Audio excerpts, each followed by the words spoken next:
Hi all, good morning all of you. आज हम हिंदी व्याकरण का पहला चैप्टर वर्ण विचार स्टार्ट करेंगे और उसमें जानेंगे वर्ण क्या है, स्वर क्या है, वर्ण कितने प्रकार के होते हैं। ये सारी चीज़ें हम आज के सेशन में समझेंगे। तो उसके पहले थोड़ा सा हम समझते हैं कि व्याकरण क्या है। तो जब हम किसी भी भाषा को पढ़ते हैं, वो कोई सी भी भाषा हो सकती है, इंग्लिश हो सकती है, हिंदी, तमिल है या तेलुगु है, कोई सी भी लैंग्वेज है या कोई सी भी भाषा है, उसको जानने के लिए या उसको समझने के लिए कि वह किस तरह से लिखी जानी है, किस तरह से बोली जानी है, तो उसके लिए हमें सबसे पहले व्याकरण को जानना बहुत ज़रूरी है।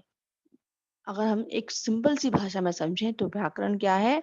व्याकरण के अंदर भाषा भाषा के जो नियम हैं वो सारे होते हैं। तो इसलिए हमें व्याकरण को जानना बहुत ज़रूरी है किसी भी भाषा को जानने से पहले। और अब हम जानते हैं कि वर्ण क्या है। तो जो कोई भी भाषा हो, वो कहीं न कहीं छोटी-छोटी इकाइयों से मिलकर बनी होती है।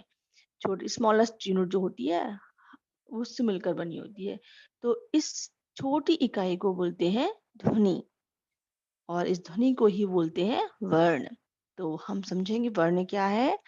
अगर हम एक सिंपल लैंग्वेज में समझें कि वर्ण क्या है, तो भाषा की सबसे छोटी इकाई जिसके और टुकड़े नहीं किए जा सकते, उसको हम कहेंगे ध्वनि या फिर वर्ण।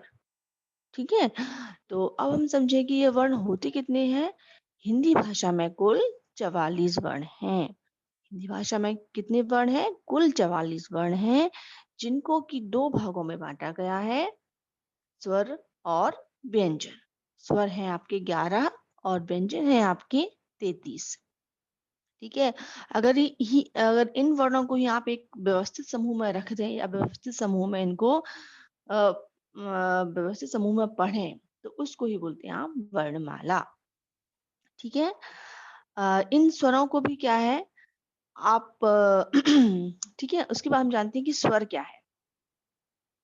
स्वर क्या है? जिस वर्ण के उच्चारण में किसी अन्य वर्ण की सहायता न लेनी पड़े, उसे स्वर वर्ण कहते हैं।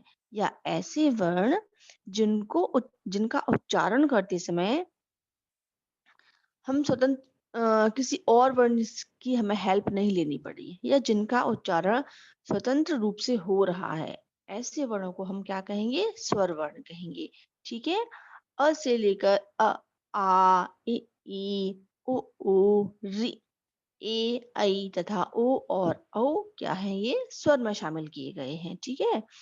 अब हम जानते हैं कि इन स्वरों को भी 3 भागों में बाँटा गया है। इन स्वरों को इनके उच्चारण में लगने वाले समय के आधार पर इनको 3 भागों में बाँटा गया है। पहला आपका है ह्रस्व स्वर, दीर्घ स्वर और प्लुत स्वर। ठीक है? अब हम जानते हैं कि ह्रस्व स्वर क्या होता है? तो ह्रस्व स्वर होता है आपका ऐसे वर्ण जिनका उच्चारण करने में एक मात्रा का समय लगे। ठीक है?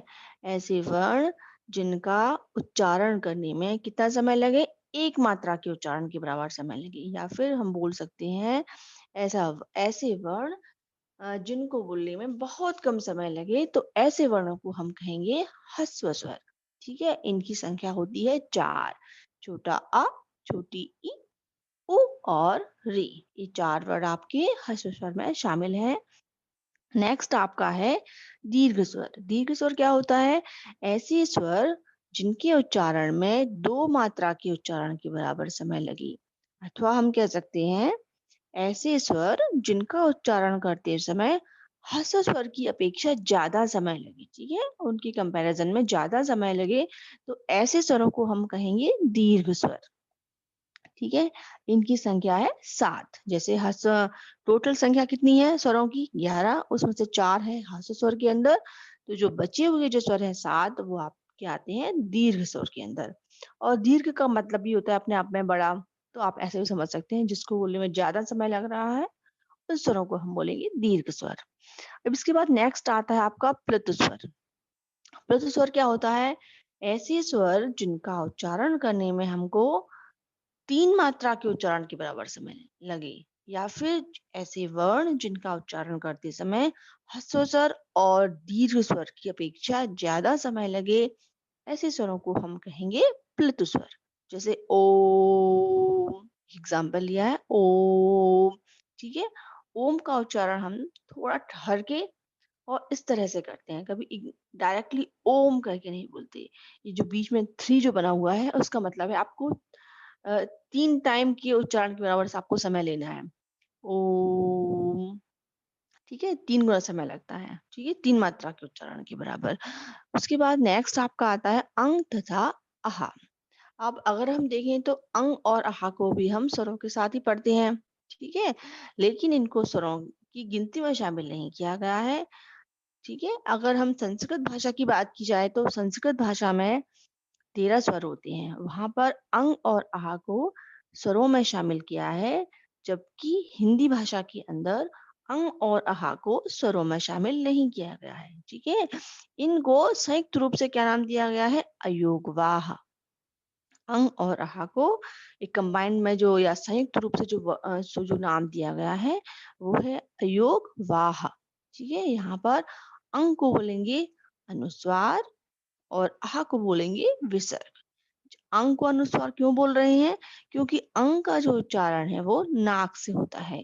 अंग का उच्चारण नाक से होने के कारण इसको बोलते हैं अनुस्वार और आह को बोलते हैं विसर्ग। ठीक है? तो हमने इस चैप्टर के अंदर आज की सेशन में जाना वर्ण क्या होते हैं, वर्ण कितने प्रकार के होते हैं, स्वर क्या होते हैं, स्वरों को कितने भागों में बांटा गया है। ठीक है, ये सारी चीजें हमने आज इस चैप्टर के अंदर जानी। तो अब हम नेक्स्ट सेशन में जानेंगे व्यंजन के बारे में कि व्यंजन क्या है, और भी बहुत सारी चीजें हम इस चैप्टर के अंदर नेक्स्ट सेशन में जानेंगे। तो thank you all of you.